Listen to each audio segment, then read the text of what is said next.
오늘 말씀은 바벨론에 대한 얘기입니다. 오늘 말씀과 그러니까 오늘 46장과 47장, 48장도 바벨론에 대한 얘기인데 특별히 오늘은 46장에서는 바벨론의 우상이 파괴되는 거, 또 47장에서는 바벨론 자체가 망하는 거, 이 두 가지를 얘기하고 있어요. 먼저 우리 바벨론 우상이 파괴된다. 여기 보면 벨은 엎드려졌고 바벨론의 주신입니다. 주신. 느보는 구부러졌다다. 느보는 이제 두 번째 정도 신되는 거예요. 둘 다 안 된다는 거죠. 그래서 그들의 우상들은 짐승과 가축에 실렸으니 너희가 떠매고 다니던 그것들이 피곤한 짐승의 무거운 짐이 되었도다. 이 짐승들이 그런 자꾸 우상을 메고 달리니까 힘들어요. 그래서 무거운 짐이 되었다는 것입니다. 그들은 구부러졌고 그들은 일제에 엎드려졌으므로 그 짐을 구하여 내지 못하고, 그 짐을 구하여 내지 못한다는 것은 바로 그 우상, 그것들이 그 짐을 구하여 내지 못하고 자기들도 잡혀갔느니라. 결국 그러니까 우상이 다 파괴돼서 구하지도 못하고 잡혀간다. 다 그거예요. 바벨론이 번영할 때는 상대적으로 이스라엘의 하나님은 참 우습게 보였어요. 바벨론의 신이 굉장히 강한 자다, 그렇게 생각을 했을 것입니다. 그러나 오늘 본문에 있는 것처럼 이제 이 우상들은 아주 무거운 짐이 되는 거예요. 되지도 않아요. 반면에 이제 바벨론 우상은 파괴됐지만 이스라엘은, 그들의 포로 잡혀간 이스라엘은 이렇게 회복되고 구원되는 겁니다. 야곱의 집이여 이스라엘 집에 남은 모든 자여 내게 들을지어다. 배에서 태어남으로 내게 안겼고 태에서 남으로부터 내게 업힌 너희여. 우리 어제도 그제도 살펴봤지만 우리 하나님께서 우리를 모태에서부터 지었다고 그랬어요. 저와 여러분이 엄마의 품속에서, 뱃속에서 우리가 이렇게 점점 뭐 3개월, 4개월, 5개월 이렇게 자란 것 같지만 사실 하나님이 우리를 모태에서부터 다 자라게 해서 지금 이런 모습으로 하나님이 내놓은 겁니다. 하나님께서 그렇게 하셨어요. 그래서 내가 너를 품을 것이라. 내가 지었으니 내가 업을 것이요 내가 품고 구하여 내리라. 이렇게 포로로 잡혀서 낙심 가운데 있는 이스라엘 사람들에게는 얼마나 위로가 되겠습니까? 사실은 내가 너희들을 그렇게 이끌어 준다. 나 하나님은 우상과는 전적으로 비교할 수 없다는 것이죠. 5절에 전적으로 다르다는 거예요.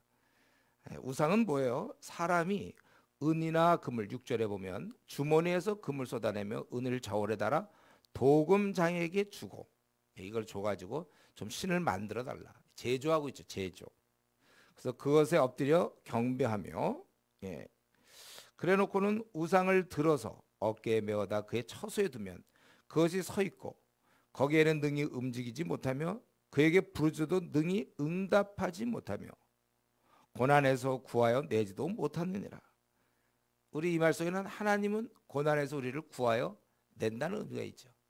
이 우상은 전혀, 그 이제 우리 뭐 저도 절 같은 데 가보면 부처 우상, 그냥 죽을 때까지 거기 앉아 있는 거예요. 죽을 때라는 게 없지, 그냥 계속 앉아 있는 겁니다.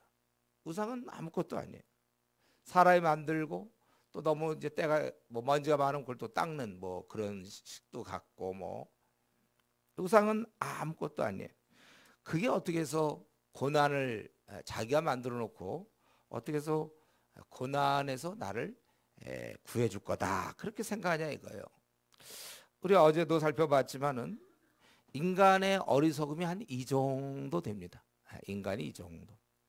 자기가 만들어 놓고 자기를 구원해다고 비는 정도. 이게 인간의 모습이에요. 하여튼에 영적 무지. 여러분 이것은 이런 건 이렇게 이론으로 배우면 안 되고, 여러분 실제로 전도하면서 불신자 만나보세요. 얼마나 어처구니 없는 얘기하는가. 얼마나 어처구니 없습니까?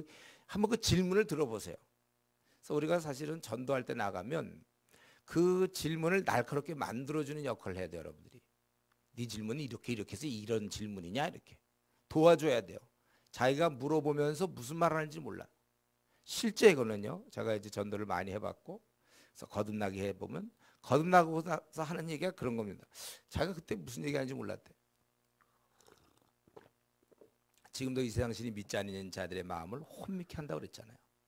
전혀 자기가 무슨 말 하고 있는지 모르면서 괜히 힘줘 얘기합니다.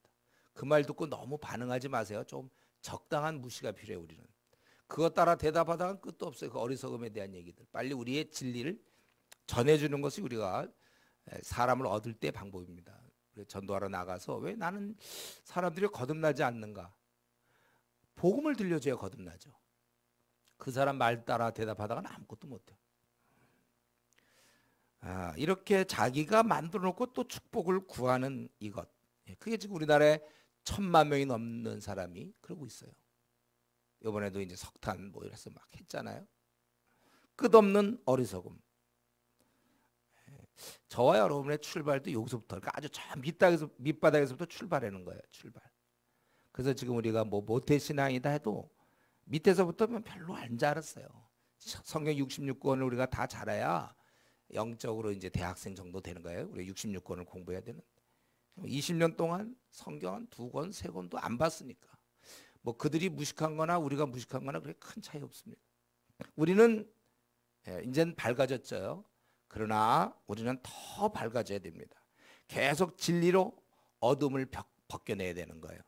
그래서 에베소서 우리가 1장 17절에 이 에베소 교인들이 신앙생활을 잘할 때 바울이 그들을 위해서 기도하던 게 뭡니까? 저들로 하나님을 알게 하시고.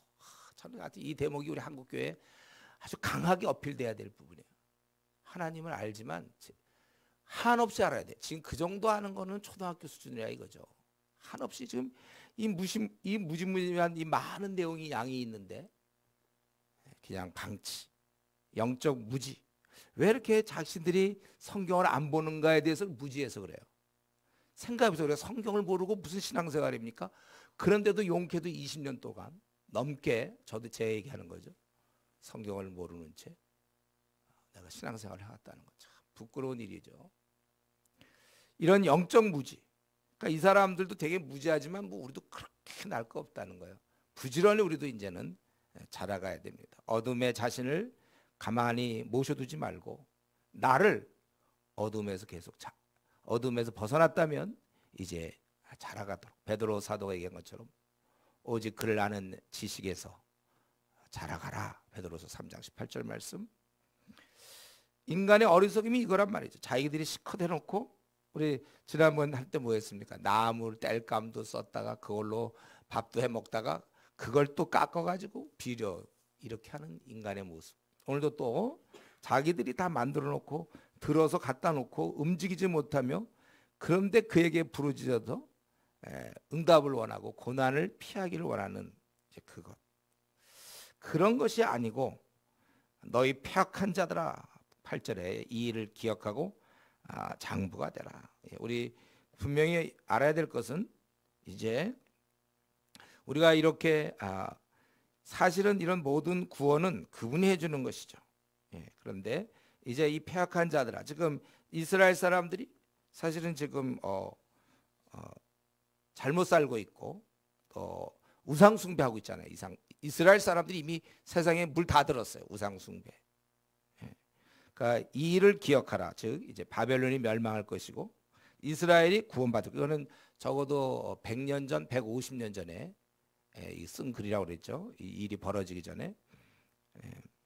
그래서 장부가 되라. 이것은 머뭇거리지 말라는 거예요. 확실히 하나님을 신뢰하라. 이 일을 마음에 두라. 너희는 옛적 일을 기억하라. 나는 옛적 일을 기억하면 하나님이 과연 구원자라는 걸 알 수 있어요. 하나님이 어떻게 하셨는지 홍해를 가르시고 요단강을 건너게 하시고 가나안 땅을 주시고 그런 많은 것. 나 외에는 다른 이가 없다. 나는 하나님이라. 나 같은 이가 없느니라. 지금 너희 폐역한 자들아. 지금 현재 너희가 그러고 있지만 나를 기억하라 이거예요. 내가 시초부터 종말을 알리며 아직 이루지 아니한 일을 옛적부터 보이고 이 일을 나의 뜻이 설 것이니 내가 나의 모든 기뻐하는 것을 이루라 하였노라. 우리 옛적 일을 너희들이 기억하고 그리고 우리 하나님 앞으로 이제 뜻이 설 것이다. 내가 기뻐하는 일을 이루겠다. 그것이 바로 11절에 내가 동쪽에서 사나운 날짐승을 부르며 우리는 그것을 지난번 어제인가요? 언제 한가요? 고레스에 대한 얘기를 우리가 고레스라고 그랬죠. 그 45장 1절에서 고레스를 부르겠다 그렇게 얘기했어요. 날짐승이라는 것은 아주 신속하고 강한 것을 얘기하는 거예요. 그리고 반드시 내가 이 일을 시행하겠다 그겁니다. 내가 기뻐하는 뜻을 이루고 동쪽에서 사는 날짐승을 부리며 먼 나라에서 나의 뜻을 이룰 사람을 부를 것이라. 같은 말이죠. 내가 말하였은즉 반드시 이룰 것이야. 계획하였은즉 반드시 시행하리라. 마음이 완악하여 공에서 멀리 떠난 너희여 내게 들으라. 그래서 어떻게 하라는 거예요? 돌아와서 구원을 얻으라. 그거죠. 13절. 내가 나의 공의를 가깝게 할 것인즉 그것이 멀지 아니하나니 나의 구원이 지체하지 아니할 것이라. 내가 나의 영광인 이스라엘 위하여 구원을 시온에 베풀리라. 그러니까 너희들이 와서 구원을 얻으라 그것입니다. 이들은 하나님의 공의에서 멀리 떨어져 있습니다. 그러나 이제 이런 하나님이 하시는 일을 생각하고 또 옛날에 베푸신 일을 기억하면서 이제는 죄된 상태에서 그만 돌아와야 되는 거예요. 그래서 구원을 얻어야 됩니다. 하나님의 은혜를 깨달아야 돼. 제대로 섬겨야 돼. 이 구원은 하나님이 지체하지 않는다고 그랬어요. 하나님께서 이스라엘을 해방시킬 겁니다. 이건 도저히 우리가 생각할 때 있을 수 없는 것이지만 구원은 그분이 해주는 겁니다. 내 힘으로는 아무리 해도 되지 않아요. 어떻게 당대의 최강의 나라 바벨론으로부터 우리가 어떻게 빠져나올 수 있습니까? 그러나 하나님께서는 바사를 들어서 페르시아 바사를 들어서 고레스 왕을 통하여 가라. 우리 역대하에서 얘기했어요. 그들이 아무리 애를 써봐야 독립할 수 없습니다. 그 상황을 바꿀 수 없어요. 고국에 돌아가기를 진정으로 사모하고 간절히 원하지만 이룰 수 없습니다. 그것은 그저 꿈에 불과해요.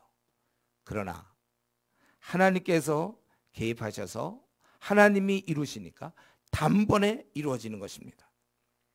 우리는 항상 이런 사실을 믿어야 돼요. 사방이 다 막혀 있고 길은 보이지 않고 심히 곤고하고 다 망한 상황에서도 그분이 원하신다면 전혀 지금까지 몰랐던 전혀 다른 길이 열리고 우리도 구원을 받는다는 것입니다. 그분은 우리를 돕는 자예요. 그분은 답답할수록 속상할수록 우리가 하나님만 바라봐야 되는 것입니다. 여기서 지금 구원에 대한 얘기는 지금 이스라엘의 포로에서부터 해방되는 것, 건전을 받는 것, 그것을 얘기하겠죠. 여러분, 우리가 답답할 때 하나님을 바라봐야 된다는 그 진리, 그런 마음이나 생각이 드는 순간 바로 하나님께 직고해야 됩니다. 어려운 문제를 자기 마음에 품지 말고 이건 내 문제가 아닙니다. 하나님께 올려드리세요. 이게 바로 기도 아닙니까? 올리는 거예요. 내 문제가 아닙니다. 올리세요. 그리고 우리는 근심하지 않습니다. 이런 걸 이제 좀 잘해야죠. 교회를 그동안 다니면서 이런 걸 좀 잘해야 돼. 이런 스킬들을 늘려야 돼요. 어려움이 닥칠 때 이건 내 문제 아닙니다 하고 하나님께 맡기는 거. 이거 교회 몇 년 다녔다고 해서 되는 거 아니에요. 10년 다녀도 꼭 된다고 얘기할 수 없어요. 교회를 20년 다녀도 아직도 서툰 사람이 있어요. 아직 맡기는 거. 기도할 때 뭐 하는 것 같은데 항상 거의 깨어서 밥 먹고 뭐 움직이고 하는 순간 계속해서 늘 마음속에 염려와 근심. 그런 거는 이 우상을 숭배해서 기도응답 얻지 못하는 사람이나 우리가 제대로 기도할 줄 몰라서 응답받지 못하는 거나 뭐 차이가 뭐가 있습니까? 우리는 속히 빨리 성숙해서 이런 기도도 이렇게 할 줄 아는 사람. 이 기도 이렇게 할 줄 아는 거야, 이런 게. 기도하는 게 중요한 게 아니라 이런 좀 제대로 된 하나님과 이런 커뮤니케이션, 소통이 좀 되면서 하나님께 맡겨서. 그래서 맡기니까 걱정이 없죠. 여러분, 맡긴다는 건 뭐예요? 맡기면 나는 걱정이 없는 거예요. 우리보다 더 잘하실 분이고 단번에 이루실 분인데 그분께 우리가 맡겨야 되는 것입니다. 우리 한국교회가 심히 허약합니다. 우리가 나서서 해보려고 하지만 우리 한계가 있어요. 정말 한국의 5만 개 교회 다시 일으켜 주길 바라요. 저기 급속도로 그리스도인이 줄어들고 있는 상황을 아주 바꾸기를 원합니다. 우리 5만 개 교회가 변화되기 원해요. 교회마다 힘을 얻고 성령 충만하며 믿는 자들이 아주 경건하게 살고 미지근한 신자들이 사라지고 그걸 참 사모하지만 우리의 힘이 뭐가 있습니까? 기도. 여러분들이 기도하시죠. 저 같은 경우도 대학 때부터 한국 교회를 위해서 그때 기도했어요. 지금까지 한국 교회를 지금 몇십 년째 기도하고 있어요. 여러분도 기도하세요. 같이 기도해요. 한국 교회 이거 다 주의 몸된 교회 아닙니까? 우리가 한국 교회 부흥을 위해서 기도해야 돼요. 우리는 기도하면 응답을 받고 응답 받으니까 하나님 살아계신 줄 알고 또 기도하게 되고 또 응답받고 그래서 기도하고 응답받고 이런 식으로 우리가 살아가야 되는 것입니다. 이제 우리는 이러한 가운데서 지금 이스라엘 백성은 참 마음이 완악하고 8절에 패역한 자들이라고 그랬잖아요. 또 12절에 마음이 완악하여 공의에서 멀리 떠난 너희여 내게 들으라 그랬습니다. 우리가 알아야 될 것은 우리는 항상 가만히 있으면 마음이 완악하고 공의롭지 못해요. 우리는요. 정직하지 않습니다. 완악하고. 그러한 우리기 때문에 우리 자신을 믿어서는 안 되고 우리는 날마다 하나님께 나가야 돼요. 그러니까 좀 기도 생활해라, 말씀 봐라 이거는 뭐예요? 결국 좋은 사람 되라는 뜻이에요. 자꾸 이것을 뭐 왜 그런 거를 강요하느냐, 뭐 기도 생활, 뭐 성경 보는 거. 근데 그렇게 해야 우리는 의로운 사람이 되고 정직한 사람이 되는 겁니다. 이제 우상을 멸하셨던 하나님께서는 이제 바벨론을 바벨론 자체를 우상 파괴에 대해서 얘기했다가 이제 47장에서는 바벨론 자체를 직접 멸망을 언급하고 있습니다. 처녀딸 바벨론이여 내려와서 티끌에 앉으라. 딸 갈대아. 바벨론은 이제 갈대아 사람이기 때문에 갈대아의 보호자가 없어졌으니 땅에 앉으라. 네가 다시는 곱고 아름답다 일컬음을 받지 못할 것임이라. 칭찬을 받을 수가 없어요. 그냥 고난을 받고 있기 때문에. 맷돌을 가지고 가루를 갈고, 이 말은 무슨 말입니까? 맷돌을 가지고 여정이 하는 일이에요. 그러니까 이들의 이제 신분이 아주 낮은 자로 가는 거죠. 너를 벗으며 치마를 걷어 다리를 드러내고 강을 건너라.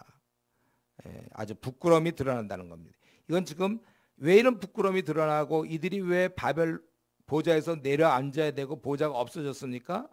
하나님의 보복이라는 거죠. 내가 보복하되 사람을 아끼지 아니하리라.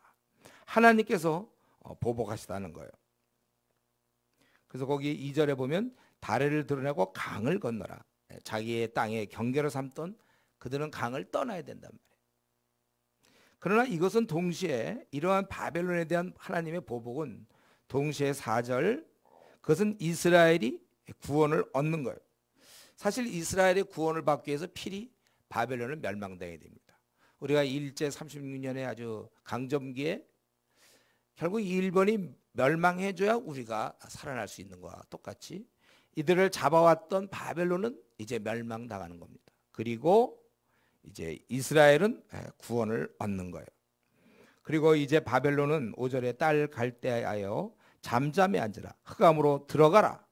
내가 다시는 여러 왕국의 여주인이라 일컬음을 받지 못하리라. 그렇게 돼 있어요. 이제 바벨론은 더 이상은 안 되고 흑암과 어둠으로 들어가야 된다는 겁니다. 아니 그렇게 강한 나라였지만 그러나 그것도 일시적이에요. 열국을 통치하시는 분은 하나님입니다. 뭐 지금 중국이 막 부상하고 또 여전히 미국은 강하고 또 뭐 어느 나라가 그렇고 이런 거 그러나 하나님이 다 통치하는 중이세요. 하나님만이 열국을 통치하시고 나머지는 다 일시적이에요. 일시적. 그러면 왜 이렇게 바벨론은 망해야 됩니까? 6절 7절에 왜 망해야 되냐면 그 사람들은 굉장히 잔인해. 거기 6절에 전에 내가 내 백성에 놓아요 내 기업을 욕되게 하여 바로 이제 이스라엘을 포로로 잡혀가게 하고 아주 참 그들을 내 손에 넘겨줬다는 거야. 바벨론한테 넘겨줬는데 문제는 내가 그들을 궁일히 여기지 아니하고 늙은이에게 내 멍에를 심히 무겁게 메우며 또 말하기를 내가 영영이 여주인이 되리라 하고 이 일을 내 마음에 두지도 아니하며 그들의 종말도 생각하지 아니하였도다. 이들은 하나님께서는 스가랴 1장 15절에 조금 노했지만 그들은 힘을 내어서 이스라엘 민족을 아주 고난을 더 줬다는 것입니다. 하나님께서는 물론 그들을 사용하여 이스라엘에게 벌을 준 건 맞습니다. 그런데 이들은 그렇다고 기회가 왔다고 아주 궁율 없이 너무나 잔인하게 하나님의 백성을 괴롭히고 못살게 굴었다는 거예요. 그렇기 때문에 하나님께서 그것을 지금 죄라고 얘기하고 있는 거예요. 원래 인간은요, 죄인이라 기회가 주어지면 그 잔인한 본성이 드러나는 거예요. 권력을 잡으면. 그래서 잔인한 기질을 조심하셔야 돼요. 원래 우리 김정은 뭐 이런 사람에 대해서도 그가 뭐 특별한 사람이라 그렇게 막 고모부도 죽이고 그러는 게 아니라 원래 모든 인간은 다 그럴 가능성이 있어요. 그걸 발휘시킬 수 있는 권력을 잡아본 적이 없죠. 이제 그런 게 부분적으로 드러나는 게 이제 회사에서 자기가 좀 높은 위치가 되면 아랫사람들이 이제 막 유업을 한다든가, 때로는 이제 못된 부모는 절대적 힘을 갖고 자식을 괴롭힌다든가, 때로는 뭐 남편이 아내를 괴롭히는 경우도 있고, 때로는 교회도 그럴 수 있겠죠. 목사가 절대적 힘을 갖고 막 성도를 괴롭힐 수도 있고. 우리는 모두가 이러한 기질을 갖고 있다. 형이 동생을 아주 못 살고 수도 있어요. 실제로 저는 그런 경우 좀 봤는데, 형이 이렇게 동생을 못 살고 그러가지고 진짜 우리 주위에 많이 있습니다. 이렇게 잔인한 본성. 그러니까 뭐 조폭, 그들은 이제 그걸 드러낼 뿐이죠. 누구나 다 그런 기질이 있는 거예요. 하나님께서는 이런 잔인함을 근데 싫어하시고 활수만 있으면 우리가 긍휼을 베푸는 걸 원하시는 겁니다.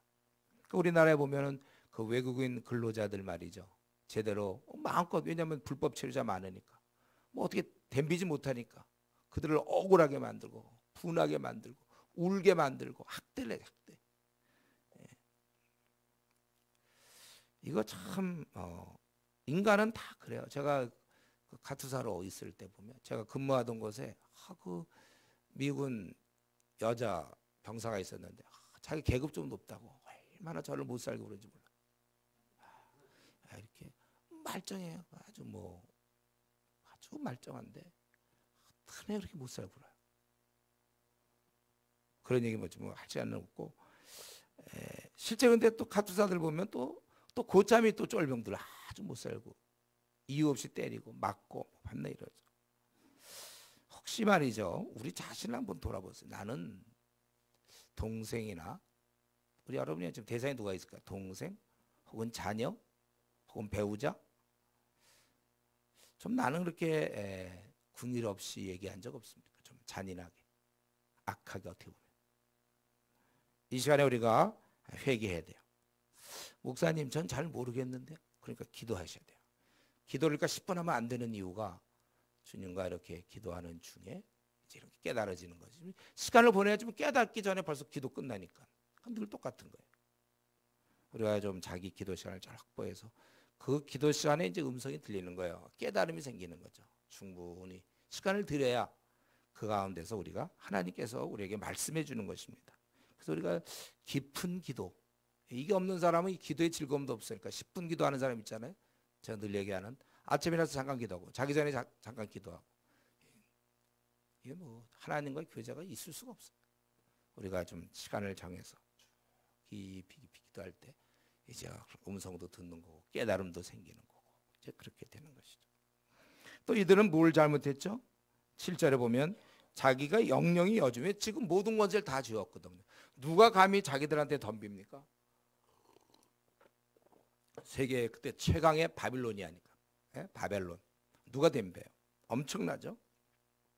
여준이 되라고 말하며, 그리고 이 일을 생각지 않는다는 것은 이제 이스라엘을 압제한, 하나님의 백성들을 압제한 걸 생각하지도 않고 나라의 운명이 어떻게 될지도 생각하지 못하고 자기는 그저 어떻게 자기를 높이고 타인은 짓밟고. 사실 이거는 바벨론이 강해진 것은 하나님이 허락해 주신 건데, 어느 순간 하나님 주신 그것을 가지고 자기가 잘나서 된 것 같은 착각을 한단 말이에요. 가끔 제가 그 얘기하는 거 있잖아요. 신앙 없는 사람이 명문대 들어갈 때 참 문제라고 그랬죠. 그때는 이제 고3 때는 그래도 겸손했는데 딱 들어가면 자기가 잘나서 그런 것 같이 생각해. 신앙 없는 사람이 너무 좋은 직장 들어가도 연봉이 너무 많아도 걱정해요. 자기가 그러면 꽤 능력자인 것 같아요. 그거 하나님이 이렇게 허락하신 거라니까요. 자기의 학벌이나 혹은 재능이나 혹은 자기의 지위, 아니면 자기가 돈을 축제한 거, 돈을 모아놓은 것들, 이거 하나님께서 주신 것을 누릴 뿐이에요. 자기가 잘나서 된 거 없습니다. 자기가 예를 들면 축구를 잘해서 골을 잘 넣는다. 자기가 굉장한 것처럼. 남자들은 특별히 축구 잘해야 돼. 일단 어디 가서 저 따안 당하려면 남자들은 축구를 잘해야 돼. 근데 그거 빠르게 뛰는 거, 예, 그거 누가 준 겁니까? 뭘 그렇게 잘난 척해 자기가 잘한 거죠. 이렇게 우리가 생각을 해야 저같이 골을 못 넣어도 내가 잘못한 것 같거든요. 하나님이 뭐 빨리 뛰게 못 해주는 것 같아요. 저는 참 뛰면 못 뛰어요. 그다음 뭐 지금 내가 뭐 빨리 뛸 필요도 없어요, 사실. 그러니까 이런 생각을 해야지. 예, 그래서 내가 못 뛰는 거, 내가 뭐 못나서 못 뛰는 겁니까? 안 되는 걸 어떻게 뛰래도. 그게 무슨 뜻을 정하여 뭐 금식기도 한다고 빨리 뛰겠습니까? 그럼 원래 못 뛰는 거예요. 그거에 대해서 우리가 열등감 느낄 필요도 없어요. 나는 골도 하나 못 넣고. 뭐 못 넣지 어떻게, 능력이 안 되는데. 또 반대로 막 쟤는 왜 저렇게 잘나, 막 중고등 시절이나 이럴 때 보면 막 부러워하거든요. 그건 하나님께서 걔를 빨리 뛰게 해서 그래요. 부러워할 거 하나도 없어요. 또 외모, 왜 쟤는 저렇게 생겼는데 나는 왜 이렇게 생겼냐. 그 하나님이 한 걸 뭐 어떻게 그거 갖고 열등감, 우월감. 그러니까 이 열등감, 우월감은 결국 하나님에 대한 의식이 없는 거예요. 그러니까 그런 생각이 들죠. 공부 못하는 거, 누가 뭐 열심히 해도 성적이 안 오르는 거, 머리가 나쁜 걸 어떻게 해요? 내 잘못입니까? 머리가 나쁜데 어떻게 해요? 우리가 좀 이거 이제 우리가 나태함에 대한 핑계나 변명으로 쓰면 안 되죠. 우리는 성실하게 살아야 될 거 분명해요. 그러나 우리에게 주어진 것 같고, 너무 지금 여기는 뭐냐면 반대의 경우인데, 자기가 여주인이 되리라. 내가 영영이 큰 바벨론, 여기 군주, 세계 최강, 그 이제 하나님이 주신 것인데, 성경은 그렇게 얘기하고 있지 않죠. 사람의 마음의 교만은 멸망의 선봉이다. 잠언 18장 12절에. 그래서 우리가 하나님이 다 주셨음을 인정하며 살아야 됩니다. 지금 자기가 남들보다 그래도 좀 잘하는 부분이 있습니까? 그거 하나님 주신 거예요. 그거 갖고 성경은 어떻게 돼 있습니까? 고린도서 12장에 남을 섬겨라. 남을 그거 갖고 섬기라고 그랬지. 그거 갖고 우쭐대지 말라고 그랬어요. 외모가 좀 좋습니까? 오개고 뭐 언어에 잘 탁월합니까? 학벌이 뛰어납니까? 집중력이 뛰어나나요? 뭘 어떤 걸 잘하고 있습니까? 그거를 우리가 그거 가지고 교만한 마음 품어서는 안 돼요. PhD 몇 개를 내가 받았다?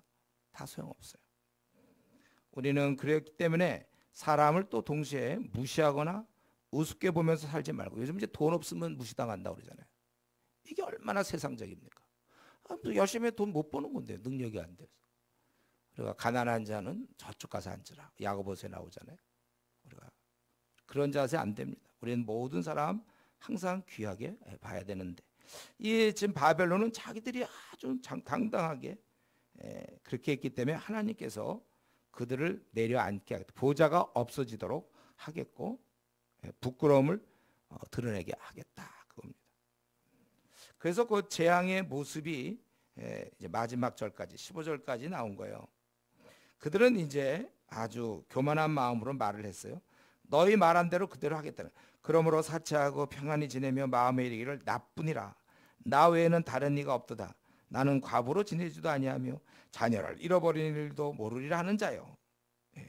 너는 이제 들을지어다. 한날에 갑자기 자녀를 잃으며 과부가 되는 이 두 가지 일이 네게 임할 것이다. 이제 예를 든다면 이제 이런 식이란 말이에요. 네가 무수한 주술과 많은 주문을 빌지라도 이 일이 온전히 네게 임하리라.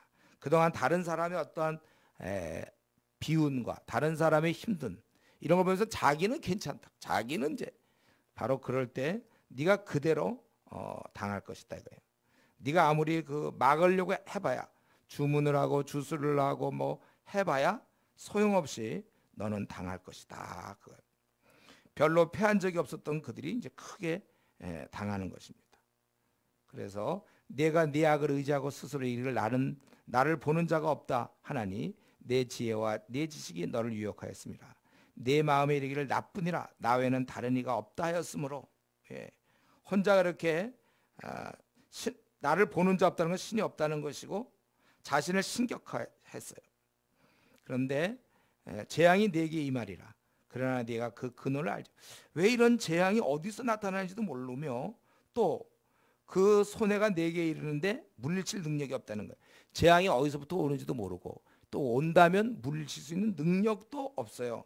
그래서 그냥 파멸이 호련히 내게 임하지만 너는 알지 못한다는 거예요. 아까 그 10절에서는 지혜와 지식이 있다고 하고 그렇게 얘기하지만 나뿐이라고 하지만 아무것도 모를 뿐만 아니라 막을 능력도 없다는 거예요. 그렇기 때문에 한번 12절에 맞서봐라 이거예요. 네가 피할 수 없어. 주문과 주술로 한번 맞서보라 이거죠. 이제 너는 젊어서부터 힘쓰던 주문과 많은 주술을 가지고 맞서보라. 혹시 유익을 얻을 수 있을지, 혹시 놀라게 할 수 있을지. 또 네가 하던 것 말고 또 이 점술가에게 너를 구원시켜봐라 이거죠. 내가 많은 계략으로 말미암아 피곤하게 되었다. 하늘을 살피는 자와 별을 보는 자, 이거 다 이제 점술가들이죠. 초하룻 날에 예고하는 자들에게 일어나 네게 임할 그 일에서 너를 구원하게 하여보라. 다 소용없다는 거야. 이들은 다 아무도 하나님을 대항할 사람 없어요. 오히려 보라, 그들은 초계 같아서, 이 지푸라기 같아서 불에 타리니 그 불꽃의 세력에서 스스로 구원하지 못할까. 그들도 다 망하는 자입니다. 이불을 덮게 할 숯불이 아니요, 이 불은 덮게 할 숯불이 아니요 그 앞에 앉을 만한 불도 아니다. 내가 같이 힘쓰던 자들이 바벨론을 위해서 함께 노력하였던 자였지만 다 망한다 이거죠. 어려서부터 너와 함께 장사하던 자들이 각기 제 길로 흩어지고 너를 구원할 자가 없으리라. 아무도 이 바벨론을 구원할 수 없다 그것입니다. 이들은 그동안에 아주 자기들은 절대로 그런 일이 없을 거라고 했지만 바로 그 일이에요. 이들이 이제 하나 예를 든다면 남편을 잃을 일도 없고 나는 과부가 자식이 죽을 것도 없다. 그렇게 떠들어댔지만 결국은 힘이 되어줄 자녀를 잃게 되는 것입니다. 그동안 잘 나갔어요. 그러나 한순간에 무너지게 되는 것이고, 이들이 몰랐던 것은 그동안 잘 지냈던 것이 하나님의 은혜며 하나님께서 유지시켰기 때문에 그런 것이고, 원래 주인이신 하나님이 그걸 거둬가면 갑자기 망하는 것입니다. 자기들이 꽤 능력 있다고 큰 소리 치지만 정작 재앙이 왔을 때는 아무것도 막을 힘이 없었어요. 그대로 당하고 마는 겁니다. 이게 인간이에요, 여러분. 저와 여러분, 우리의 한계입니다.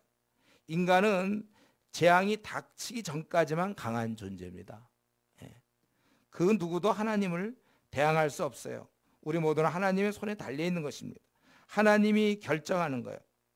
그리고 우리가 뭘 누린다는 것은 하나님의 허락하에서만 가능한 거예요. 그래서 아까도 살펴봤지만 우리가 한순간에 끝날 수 있기 때문에 자기가 남들보다 난 이런 걸 잘한다든가 좀 힘이 있다고 우리가 이런 거 가지고 으쓱거려서는 안 되는 겁니다.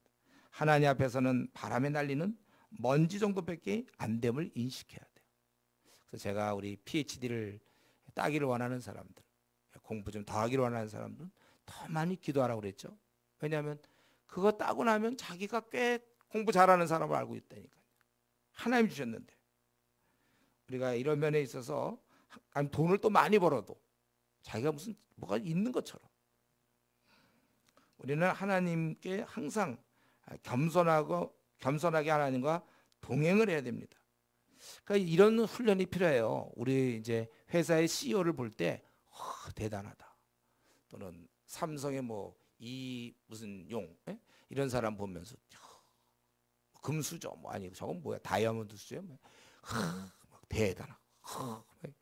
그렇게 하지 마세요. 그냥 아무것도 아니에요. 그냥 재벌 3세이기 때문에 도무지 우리 일반 사람들과 동떨어져 있는 전혀 세상을 좁게 살다 갈 수밖에 없는 존재다. 우리는 넓게 많은 사람을 이해하고 살잖아요.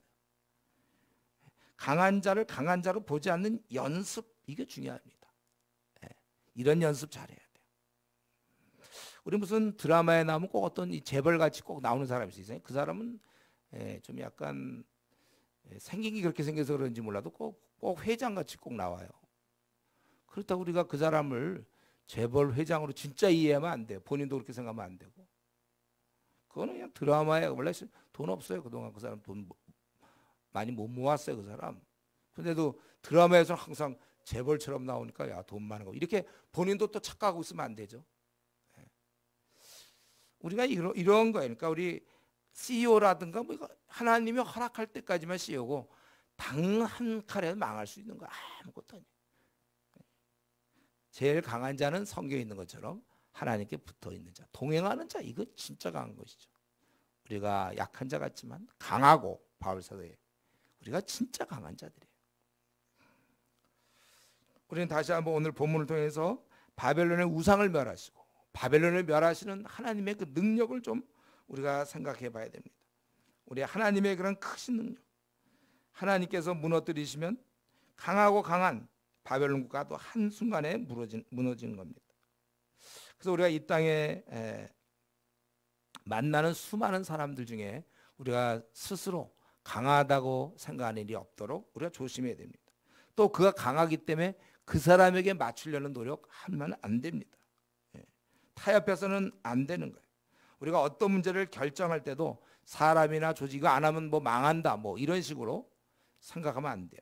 어떤 문제를 결정할 때도 항상 하나님이 무엇을 원하시는가. 조직이나 이런 상황에서 내가 이거 술 안 먹으면 나 쫓겨날지 모릅니다. 그래도 우리는 안 먹는 거죠. 이게 다니엘의 친구가 보여준 거죠. 또 다니엘도 마찬가지고 왕의 명을 어겼습니다. 또 다니엘의 세 친구 맹렬히 타는 그 용광로에 들어갈지언정 금신사에게 절하지 않았다는 거예요.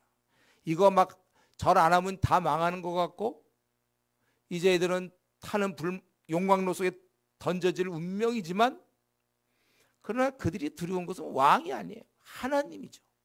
하나님이 원치 않는데 내가 어떻게 우상에게 절할 수 있느냐.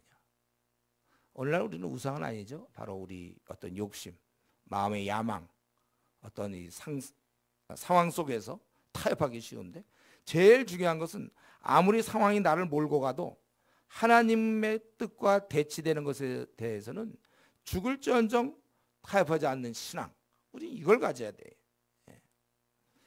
오직 하나님만이 천지의 대주제시요 가장 두려워할 분이십니다.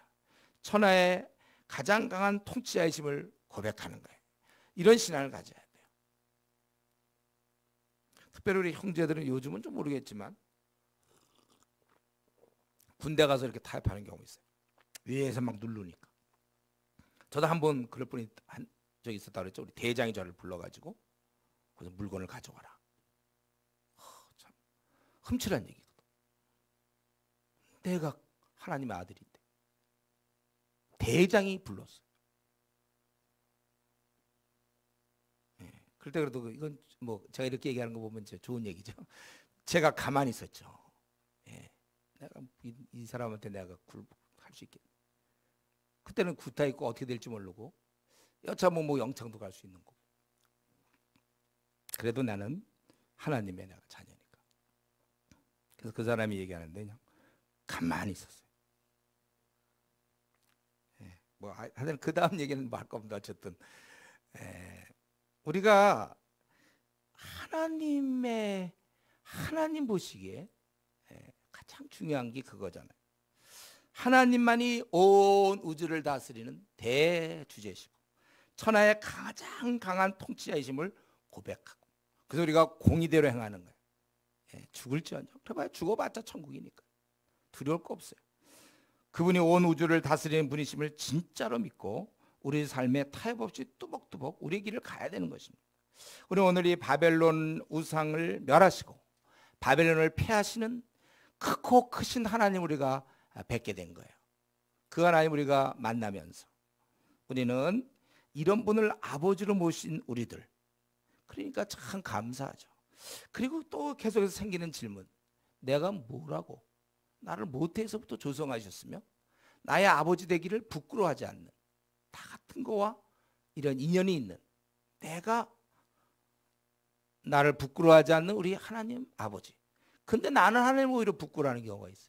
어디 사람들 모인 데서 하나님을 부끄러워하는 수가 있단 말이에요. 우리는 이런 아버지 감사하며 살아야 되고 내가 뭐라고 나 같은 것을 이렇게 황공하옵게도 자녀로 이렇게 받아주는 걸 그렇게 기뻐하시는지 부끄러워하지 않는지 오히려 아들 딸인 나는 때때로 하나님을 부끄러워할 때가 있는데 그분은 부끄러워하지 않아요. 우리는 이것을 늘 감사의 제목으로 삼아야 됩니다. 그리고 그렇기 때문에 또 이런 분이 나의 아버지시기 때문에 우리가 이 땅에서 두려울 거 없어요. 북한의 핵이 어떻게 되고 두려워하지 마세요. 그거는 다 하나님이 그 한순간에 결정하는 거예요. 오히려 우리가 기도하, 그러니까 성도의 기도가 중요한 겁니다. 여러분 정말 우리나라의 핵전쟁이라든가 뭐 어떤 그런 참 앞으로 생길 어떤 두려운 재앙이 안 생기기를 원한다면 기도하세요. 하늘 아버지께 우리가 간구해야 되고, 북한의 2,200만 동포들, 2,400만 동포를 정말 여러분들이 좀 불쌍히 여긴다. 평양에 있는 사람들 말고 거기서 많은 사람하고 그 고생하는 우리 많은 동포들 불쌍하게 드는 마음, 생각이 든다면 그럼 기도해 주세요. 매일 빼먹지 말고 하루에도 꼭 어떻게 하든지 우리 북한에 있는 동포들 속히 그들도 신앙의 자유를 얻고 또 음식을 먹을 수 있도록 우리가 기도해야 됩니다.